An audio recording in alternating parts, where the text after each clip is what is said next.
우리가 영적 세계의 원리들에 대해서 살펴보고 있습니다. 이 아침에도 영과 혼에 대해서 또 영과 육에 대해서 좀 살펴보려고 하는데요. 우리 몸도 여러분 건강한 몸이 있고 병든 몸이 있지요. 건강한 몸이 있고 병든 몸이 있습니다. 그와 마찬가지로 우리 영도 여러분 건강한 영이 있고 병든 영이 있습니다. 그래서 어떤 사람은 이렇게 대해 보면 영이 병들었다고 하는 게 보이고 느껴질 때가 있어요. 그 사람의 근데 이 영이 병들게 되면 몸이 총체적으로 이렇게 병든 모습으로 나타납니다. 그래서 마음도 굉장히 많이 망가져 있고 또 어떨 땐 질병을 가지고 있기도 하고, 그래서 영이라고 하는 것은 사실 우리 삶의 가장 본질적인 것이고 또 혼과 육을 다스리고 통치하는 것이기 때문에 영이 건강해야 됩니다. 영이 건강하다, 영이 강하다, 이게 다 같은 표현들인데, 하여간 우리 안에 영이 강하고요, 영이 건강해야지 영이 병들어 있고 또 쇠해 있으면 안 됩니다. 그래서 사실 이런 표현들이 뭐 그렇게 자주 듣게 되는 표현들은 아닌데, 제가 첫날에도 말씀드렸지만 용어를 좀 구속해 보려고, 익숙한 용어들이 있으면 우리 안에 그게 잘 안 일어나죠. 영적인 반응들이 잘 안 일어나고 화석화되고 이런 것들을 보면서 조금 이렇게 리프레시 해 보려고 새로운 표현들을 제가 많이 이렇게 개발을 한 겁니다. 근데 약간 우리 영이 병들어 있으면 안 되고 영이 건강해야 되죠. 자, 그래서 오늘 아침에는 먼저 건강한 영의 특징, 그리고 병든 영의 특징, 그래서 건강한 영과 병든 영의 차이가 어떻게 되고 특징이 어떻게 되는가 하는 것을 먼저 간단히 살펴보고, 그리고 나서 영이 건강해지려면 어떻게 해야 되는가 하는 말씀들을 살펴보면서 저와 여러분 가운데 영이 건강한 성령 충만한 은혜가 있게 되기를 주의 이름으로 축복합니다. 자, 병든 영과 건강한 영과 병든 영의 차이인데, 첫 번째는 영이 약하면 그러니까 육과 혼이죠. 우리의 혼과 육이 우리를 지배하게 됩니다. 그래서 그 결과 죄의 유혹에 속절없이 넘어갑니다. 그래서 건강한 영과 병든 영의 차이는 뭐냐면 죄의 유혹에 쉽게 넘어간다는 거예요. 영이 병들어 있고 영이 약하면 죄의 유혹에 쉽게 넘어가고, 반대로 영이 건강하면 죄의 유혹에 별로 휘둘리지 않습니다. 그리고 오히려 하나님의 말씀에 순종하는 것이 오히려 쉬워집니다. 근데 영이 약하면요, 말씀에 순종하는 게 그렇게 어려워요. 그런데 영이 건강하고 강하면 말씀에 순종하는 게 그렇게 쉽습니다. 반대로 영이 약하면 죄를 거부하는 것이 그렇게 어렵게 느껴지고요. 죄를 거부하는 것이 뭐 이렇게 불가능할 정도로 어렵게 느껴지고, 그리고 반대로 또 하나님의 말씀에 순종하는 것도 잘 안 되고 이렇지요. 그래서 이 건강한 영은 쉽게 순종하고 죄의 유혹들로부터 쉽게 벗어나게 됩니다. 그래서 영이 강하면요, 영이 약할 때는 거부하기 힘들어 보이던 그런 달콤한 죄의 유혹들이 영이 강하면 역겹게 느껴집니다. 여러분 그런 경험들 있으시죠? 똑같은 어떤 죄의 유혹들인데 영적으로 침체되어 있을 때는 그게 그렇게 달콤하고 그렇게 먹음직스럽고 이렇게 보이던 것들이 성령 충만해지면 너무 역겹게 느껴지고 막 그 옆에도 가기 싫고 뭐 이런 거죠. 또 영이 약할 때는 그렇게 지겹고 졸리던 성경 말씀이, 또 영이 약할 때는 그렇게 안 가던 예배 시간이, 그런데 영이 강해지면 어떻게 되죠? 그 예배가 더 그리워지고, 또 이 말씀 보는 것이 너무 행복하고 꿀송이 같고, 이제 그렇게 됩니다. 그래서 영이 강해지면 말씀에 순종하는 것이 훨씬 더 쉽게 느껴집니다. 그래서 여러분 영이 건강한 여러분 되시기를 바랍니다. 두 번째, 영이 약하면 마음이 불안하고 평안이 없습니다. 그러나 반대로 영이 강하면 늘 평안하고 기쁩니다.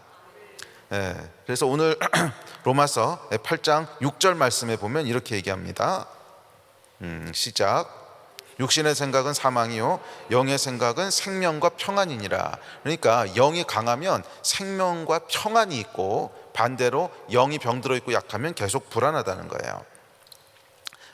그래서 이 성령 충만하고 영이 강하면 아무리 어려운 일이 생겨도 평안합니다. 아무리 어려운 일이 생겨도 평안한데, 왜냐하면 믿음 때문에 그래요. 그런데 이 믿음은 어떤 그 믿음이라고 하는 건 영의 기능이라고 했죠. 자, 여러분, 영이 약할 때 어떻게 되나 보세요. 영이 약하면 우리의 육이 우리 삶을 지배합니다. 그래서 우리의 감정과 생각이 무엇에 의해서 반응하냐 하면 육체적으로 보고 들은 정보에 의해서 반응합니다. 육이 강하니까 그런 거예요. 육이 강하기 때문에 눈에 보이는 것들이 내 감정을 좌지우지합니다. 그래서 환경이 어려워지면 불안해지고, 또 사람이 나에 대해서 뭐라고 얘기하면 억울해하고, 이런 감정들이 올라오는 것이 육이 강해서 육의 정보에 계속 반응하는 거예요. 육의 정보에 우리 감정이 계속 반응하는 거예요. 그런데 영이 강하면 여러분 어떻게 되는 줄 아십니까? 영을 통해서 들어온 정보에 반응하는 거예요. 영이 강하니까. 그래서 우리 안에 있는 내면은요, 이 두 가지 정보를 놓고 저울질을 하는 겁니다. 육에서 들어오는 정보를 가지고 반응할 것인가, 아니면 영에서 들어오는 정보를 가지고 반응할 것인가. 그 얘기는 어느 것을 더 실체라고 믿는가 하는 거죠. 내가 육에 반응한다고 하는 것은 보이는 세계가 더 실체라고 믿고 있는 겁니다. 그래서 보이지 않는 세계는 뭐 있으면 그만이고 없어도 좋고 어쨌거나 추상적인 세계고, 종교의 영역이고, 눈에 보이는 건 실제고, 이렇게 믿는 사람은 결국 눈에 보이는 것에 의해서 반응하게 되는 거예요. 눈에 보이는 환경이 어려우면 불안해하고, 사람과의 관계 때문에 속상해하고 이러는 거죠. 그런데 영이 강하면 어떻게 되냐면 영적인 세계를 더 실제로 느낍니다.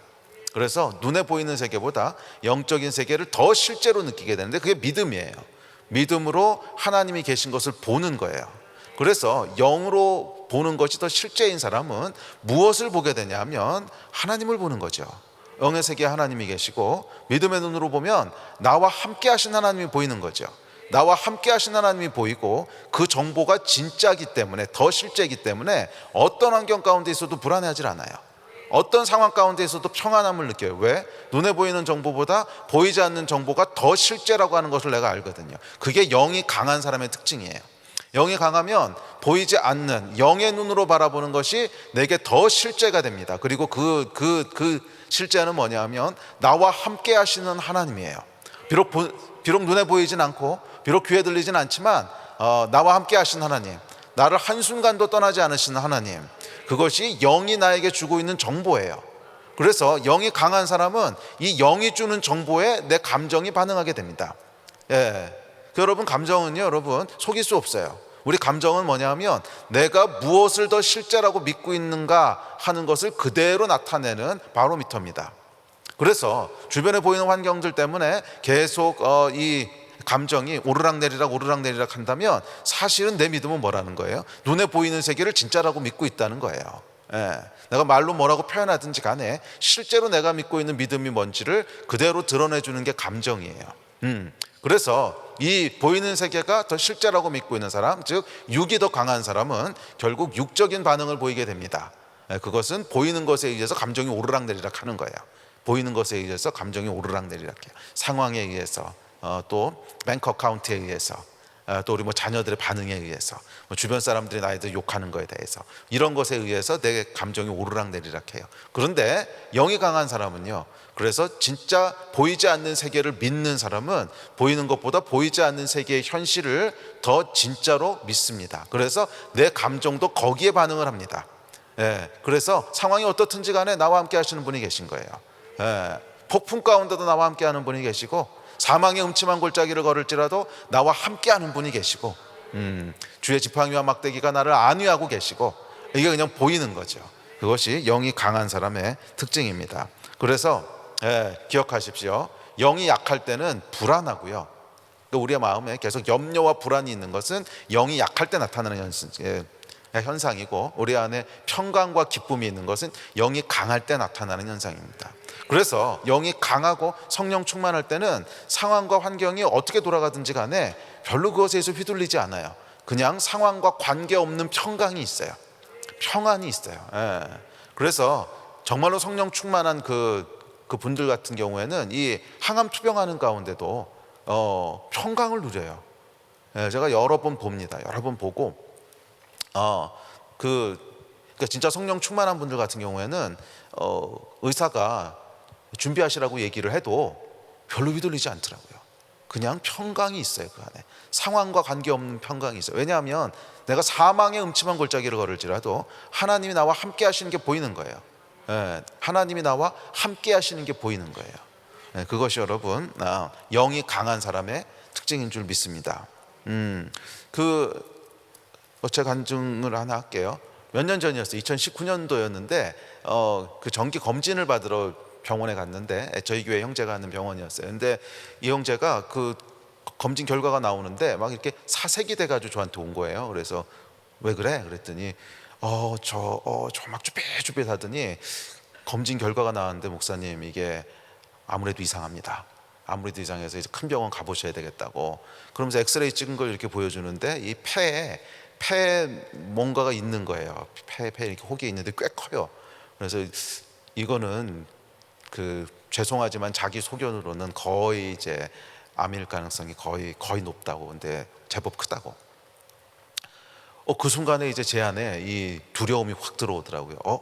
올 게 온 건가? 막 이런 마음이 들고.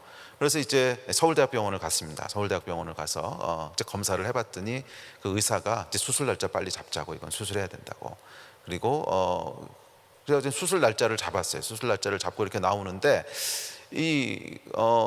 전혀 예상치 못했던 일이죠. 근데 참 놀라운 게 제 안에 너무 평강이 있는 거예요. 너무 평강이 있고 하나도 걱정이 안 되고, 뭐 주님 지금 데리고 가시면 그게 라이트 타이밍이겠지. 지금까지 하나님께서 이렇게 놀랍게 살게 하시고 행복하게 살게 하시고, 그럼 감사하지.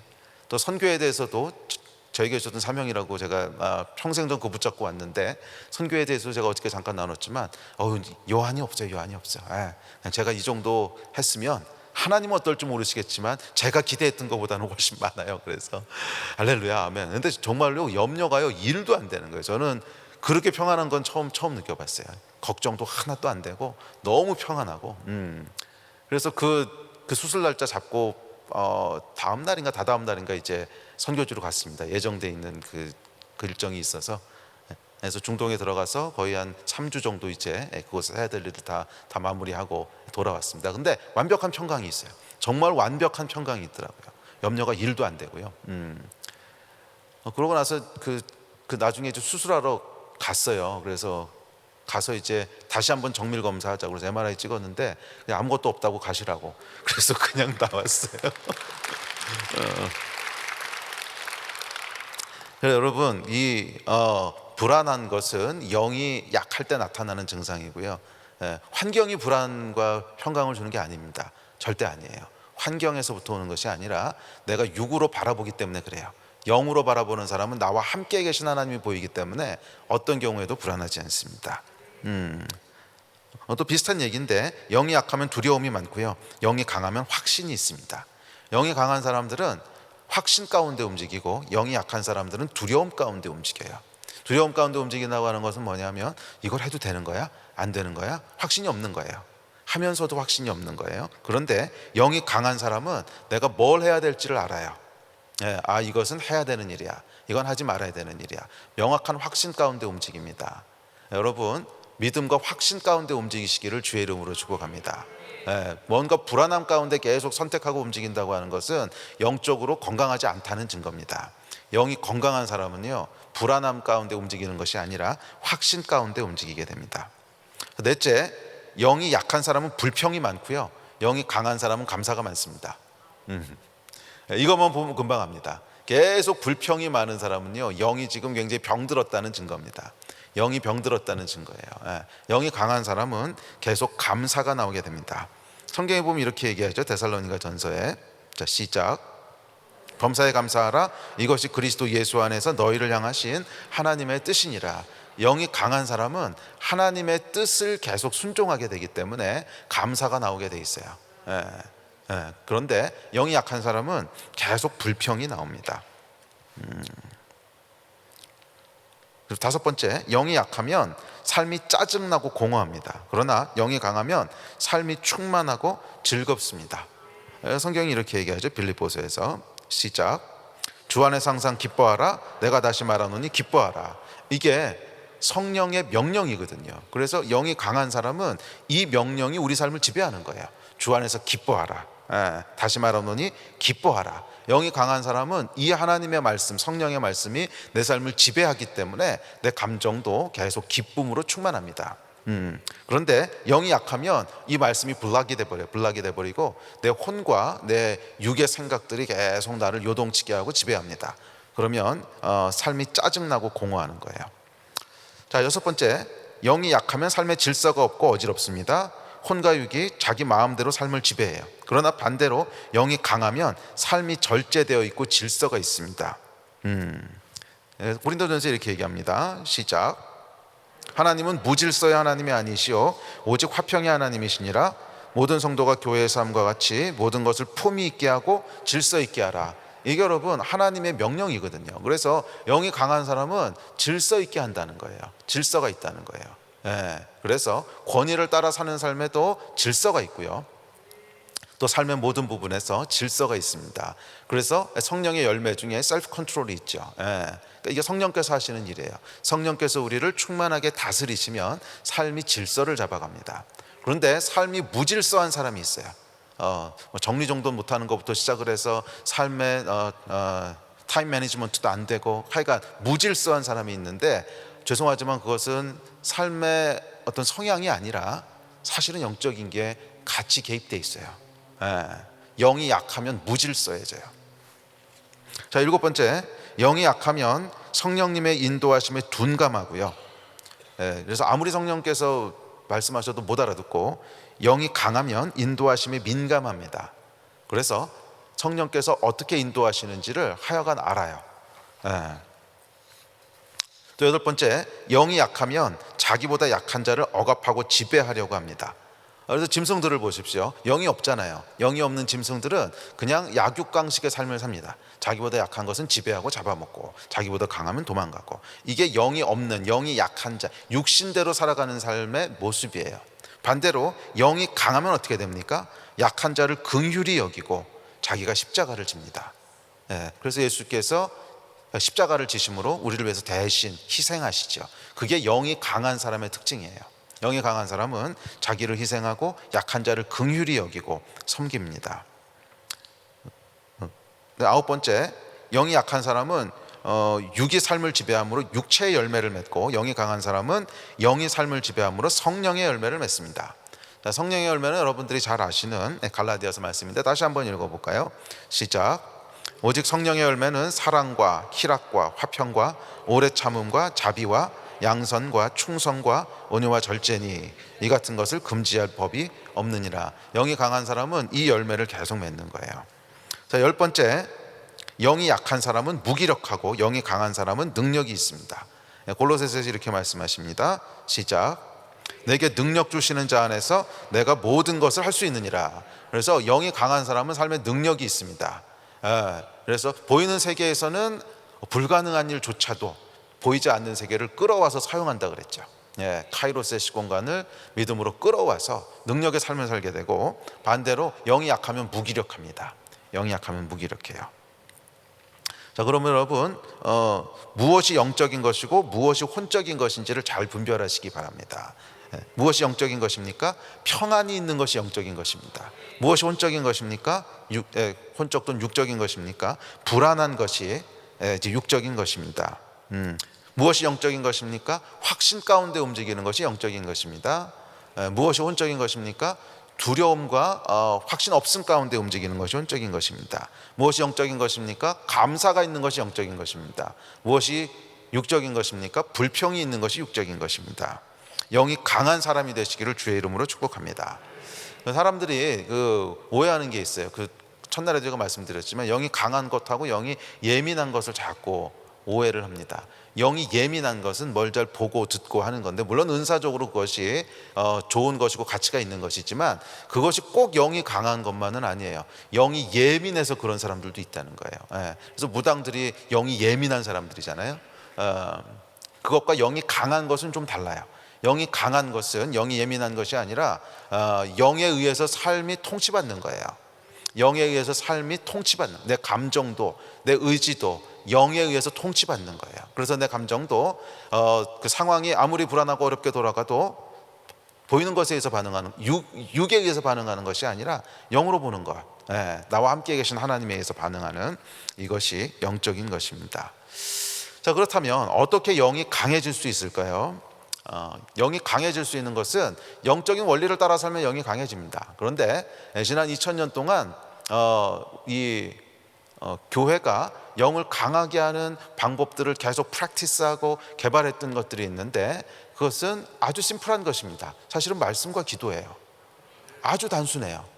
그래서 이 영적인 또 하나의 원리 중에 하나는 뭐냐면 복잡하지 않다는 거예요. 영의 원리는 여러분 그렇게 복잡하지 않습니다. 만약 영의 원리가 복잡한 거라면은 그 머리 좋고 공부 많이 한 사람만 깨달을 수 있지 않겠습니까? 근데 이거는 혼의 기능이거든요. 영이라고 하는 것은 아주 단순해요. 아주 단순한데 사실은 행하기가 어려운 것이지 이론 자체는 아주 단순합니다. 그것은 하나님의 말씀과 기도예요. 말씀과 기도로 영이 강건해지는 거예요. 자, 말씀이라고 하는 것은 우리 안에 주의 말씀이 들어오는 것이죠. 여러분 그 생물학에 동화작용이라는 게 있는데, 동화작용이라고 하는 게 이제 영어로는 assimilation인데, assimilation 또는 anabolism이라고 하는 건데, 그러니까 그게 뭐냐면 음식을 먹으면 소화되는 걸 이제 동화작용이라고 하죠. 그런데 이 동화작용을 잘 들여다보면 굉장히 신비합니다. 그 동화작용은 저희가 음식을 먹잖아요. 그럼 음식이 어떻게 되죠? 위로 내려가서 분해가 됩니다. 그리고 장에서 흡수를 하죠. 그리고 그것이 제 몸에 필요한 세포들을 만듭니다. 그러니까 그 얘기는 뭐냐면 제가 밖에서부터 먹은 것이 제 몸이 된다는 거예요. 그러니까 우리는 밖에 있는 것은 내 몸이 아니라고 생각하고, 내 몸은 내 안에서부터 뭔가 새로운 것들이 이렇게 올라와서 만들어진다고 생각하는데 그렇지 않다는 거예요. 하나님이 창조하신 원리를 보면 내가 먹은 것이 내 몸이 돼요. 그래서 분명히 어저께까지는 돼지였는데 제가 어젯밤에 그 돼지를 잡아서 삼겹살로 먹었어요. 그러면 오늘은 그 돼지였던 것이 제 몸이 돼 있는 거죠. 자, 그러니까 여러분, 우리 몸을 무엇이 구성합니까? 밖에서부터 들어오는 것들이 구성하는데 영적으로도 똑같아요. 무엇이 우리 영을 구성하고 우리 마음을 만드는가, 특별히 우리 마음을 만드는 것은 밖에서부터 들어오는 것이 우리 마음을 만듭니다. 그래서 예수님께서도 눈에 대해서 말씀하시면서 눈이 어두우면 온몸이 어두울 거라 그러죠. 눈이 어두우면 온몸이 어두울 거라고요. 뭐예요? 보는 것이 저의 마음과 영혼을 계속 만들어 간다는 거예요. 영을 만든다는 표현은 약간 어폐가 있긴 한데 하여간 영향을 미친다는 거예요. 그래서 우리가 건강한 몸이 되려면 어떻게 해야 됩니까? 건강한 음식을 먹어야 됩니다. 좋은 음식을 먹지 않고 계속 정크푸드를 먹고 계속 쓰레기를 먹는데 몸이 건강해질 거라고 생각하는 것은 아주 미련한 일이죠. 마찬가지로 우리가 영이 강해지기 위해서는 좋은 음식을 먹어야 되는 거예요. 좋은 영적인 음식을 먹어야지 계속 쓰레기를 먹고 있으면서 영이 강해질 거라고 생각하는 것은 자기를 속이는 겁니다. 가장 좋은 음식이 뭐예요? 영의 음식, 말씀이에요. 하나님의 말씀이 계속 우리 안으로 들어왔을 때 그것이 건강한 영을 만들게 되는 것이지, 기본적으로 들어오는 재료가 계속 영적인 쓰레기예요. 계속 쓰레기 같은 것들을 보고 듣고 하고 있는데 영이 강해질 거라고 생각하는 것은 스스로를 기만하는 것입니다. 그래서 여러분, 이 영이 강해질 것이냐 영이 약해질 것이냐의 싸움은 아주 프랙티컬한 싸움인데, 무엇을 보고 듣느냐의 싸움이에요. 무엇을 보고 듣느냐. 계속 하나님의 말씀을 보고 듣는 사람은 기본적으로 영이 강해질 수밖에 없어요. 그러나 계속 세상의 것들을 보고 듣는 사람은 세상의 영이 강해질 수밖에 없는 거예요. 그렇지 않습니까? 스피리추얼 어시밀레이션이 있는 거예요. 우리 안에 들어온 것들이 소화가 돼서 내 몸을 이루듯이 내가 보고 들은 것이 소화가 돼서 내 마음과 영혼을 이루게 되는, 구성하게 되는 거예요. 그러면 여러분, 하나님의 말씀을 계속 먹으십시오. 하나님의 말씀을 계속 먹으십시오. 그래야 건강한 영이 될 수 있습니다. 두 번째, 기도는요 운동하고 똑같아요. 우리가 좋은 음식을 먹었으면 그 다음에 어떻게 해야 돼요? 운동을 해야죠. 몸을 계속 움직여야, 운동을 해야지 몸이 건강해지듯이 기도는 영적인 운동에 해당하는 거예요. 그 좋은 음식을 먹었으면 그 기도하는 것을 통해서 그 좋은 말씀이 내 것이 돼요. 이 말씀이라고 하는 것은 여러분 그냥 단순히 읽고 단순히 먹었다고 해서 소화가 돼서 내 것이 되는 것은 아니에요. 그것은 그냥 지식에 머물러 있는데, 이것이 기도를 통해서 그 말씀이 실제로 내 것이 돼요. 기도는 말씀을 내 것으로 만드는 아주 중요한 작용이 있습니다. 그래서 기도는 운동이에요. 그래서 결국 이 영이 강해지느냐, 영이 병들 것이냐 하는 싸움은 보고 듣는 것의 싸움입니다. 보는 것, 듣는 것. 세 번째가 있습니다. 세 번째 싸움은 뭐냐면 말하는 것의 싸움이에요. 내가 무엇을 말하는가. 이 말하는 것을 우리가 듣게 되지 않습니까? 네, 그래서 이번에 제가 와서 참 이 도전받고 은혜 받은 것 중에 하나가 매번마다 이렇게 선포하시더라고요. 예. 우리 가정 더 행복합니다. 더 행복합니다. 저는 이게 너무너무 중요하다고 믿습니다. 너무너무 중요하다고 믿는데, 여러분, 이 말은요, 말이라고 하는 것은 영이에요. 그 사람들이 말을 그냥 육체에 속한 기능이라고 생각하는데 아니에요. 말은 영에 속한 기능이에요. 말은 영이에요. 왜? 하나님은 말씀이시잖아요. 예. 잘 생각해 보세요, 여러분. 언어를 사용하는 것은 영적인 존재밖에 없어요. 누가 언어를 사용하나 보세요. 하나님이 언어를 사용하세요. 마귀와 천사들도 언어를 써요. 그리고 인간이 언어를 사용해요. 끝이에요. 없어요. 짐승들은 언어를 사용하지 않죠. 그렇잖아요. 무슨 시그널 정도는 있지만 그거하고 언어하고는 다르죠. 언어를 사용하는 것은 영적인 존재밖에 없어요. 왜? 영에 속한 기능이기 때문에 그래요. 그래서 여러분, 말이 만약에 이 육에 속한 기능이라면 사실은 짐승들 중에서도 말하는 짐승들이 있어야 돼요. 예를 들면 그 사람하고 원숭이 뇌를 이렇게 조사를 해보면 한 90% 이상이, 아니요, 사실은 그것 이상 비슷해요. 그러니까 이 원숭이가 뇌 세포수가 약간 작은 것뿐이지 구조는 인간이나 거의 차이가 없거든요. 또 DNA를 분석을 해보면 90몇 프로가 이건 사람하고 원숭이하고는 똑같습니다. 그렇다면 말이 만약에 육체에 속한 기능이라면 원숭이가 뇌세포수가 사람보다 한 30%밖에 안 된다면 사람처럼 말은 못해도 30%에 해당하는 말은 해야 되는 거잖아요. 그런데 원숭이는 전혀 얘기를 못합니다. 전혀 아무런 얘기를 하지 못해요. 왜? 말이라고 하는 것은 영에 속한 기능이기 때문에 그래요. 그래서 여러분들이 어떤 말을 하느냐에 따라서 하늘에 영향을 미치는 거예요. 내가 믿음의 말을 할 때 하늘에서 묶이기도 하고 풀리기도 하고, 내가 믿음의 말을 할 때 하나님이 보좌를 움직이시고, 그래서 우리가 어떤 말을 하느냐에 따라서 영적인 기류가 바뀝니다. 잘 생각해 보세요. 열 점탕꾼이 돌아와서 부정적인 얘기를 했을 때 백성 전체의 영적인 기류가 확 바뀌잖아요. 낙심해서 넘어지게 되는. 이게 뭐예요? 영적인 기류를 바꿔버린 거거든요. 그 말이. 말이라고 하는 게 그런 거예요. 말이라고 하는 것이 영적인 기류를, 애트모스피어를 바꿔요. 왜? 말은 영에 속한 기능이기 때문에 그래요. 그래서 우리가 말을 뱉을 때 그냥 이 말은 소리하고는 달라요. 소리하고 말은 다른 거예요. 소리는 그냥 울림이죠. 파동이죠. 소리라고 하는 것은 그냥 제 목젖에서 그러니까 울림을 만들어내면 그게 공기를 그냥 울리는 그냥 물리적인 현상입니다. 그런데 말은 달라요. 말은 물리적인 현상이 아니라 그 소리를 타고 선포되는 영적인 임팩트예요. 그래서 우리가 어떤 말을 하느냐에 따라서 영이 살아나기도 하고, 어떤 말을 하느냐에 따라서 영이 침체되고 죽기도 해요. 말은 영이라고 하는 것을 여러분 잊지 마세요. 그리고 그 말이 가져오는 영적인 임팩트의 첫 번째 수혜자, 피해자는 자기 자신이에요. 왜? 말한 얘기를 제일 먼저 듣는 게 자기 자신이잖아요. 그래서 여러분 계속 안 돼, 나는 못해, 계속 부정적인 얘기를 하시면 여러분의 영이 죽는 거예요. 그리고 그 얘기를 듣는 사람의 영도 다운이 돼요. 그렇지, 안 되지, 그게 되겠어, 불가능해, 내가 완전 이렇게 재수가 없을까, 재수 온 붙었어, 이 얘기 여러분 말을 하는 순간 그 영을 계속 죽여나가는 거예요. 반대로 우리가 상황이 어떠하든지 간에 아니야, 하나님이 하실 거야, 아니야, 하나님이 우리를 복 주실 거야, 우리는 할 수 있어, 아니야, 하나님과 함께하면 이 믿음의 말을 할 때 우리의 영이 살아나는 거예요. 기억하십시오, 여러분. 말은 우리의 영을 깨우기도 하고 우리의 영을 죽이기도 하고. 그래서 여러분, 기도는 하나님이 들으시잖아요. 왜? 말이 영적인 기능이기 때문에. 그래서 유대인들의 기도는 여러분 속으로 한 기도라는 게 없어요. 그거 아십니까?